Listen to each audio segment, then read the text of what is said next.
જેટલો ઇલાકો છે ને બધા ઇલાકામાં પાણી છે. ઘરની અંદર પાણી ગળી જાય, કડકડ પાણી છે, બધી એની ઘરની વસ્તુ છે, રસોડાની જે કાંઈ જમવા કારણ બધી વસ્તુ આ બધી સ્વાહા થઈ ગયું છે અને પાણી ઘરમાં ભરાઈ ગયા છે. આ ભાઈ આવા ઘણા બધા લોકો છે તો દરેકના ઘરમાં પાણી ગળી ગયા છે, છતાં પણ તંત્ર સમયસર આવતું નથી, આ પાણીનો નિકાલ થતો નથી. જ્યારે પણ ચોમાસાનું કામ કરવાનું હોય એડવાન્સમાં, ત્યારે મહુવા નગરપાલિકા એડવાન્સમાં ચોમાસાનું કામ કરતી નથી. આ તમે જો આ બાજુથી પાણીની વચમાં લોકો અને જાવ તો તમને કેમ છે ભાઈ આ બધી વસ્તુ સરકારને તમે કઈ સરકારને કહેવા માંગો છો?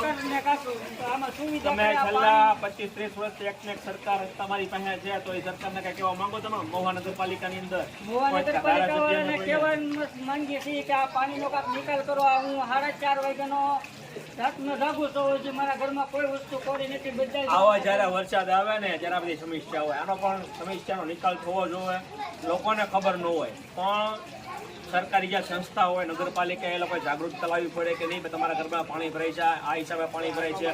ઉપર નીચાણવા રસ્તા હોય છે, ગટર વ્યવસ્થા સારી કરવી જોઈએ છે. દરેક વસ્તુનું સમાધાન મહુવા નગરપાલિકા હોય અને જ્યારે લોકોમાં જાગૃતતા આવશે ને ત્યારે અહીંથી પાણી દૂર થશે.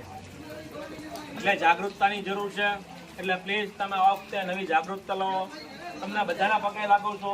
હું મોહિતજી સોલંકી, હું વોર્ડ નંબર 5 રહું છું. આ બધી સમસ્યા અમે જોઈએ ગમે તે આખા ગામની અંદર, કોઈ પણ મહુવા શહેરની અંદર.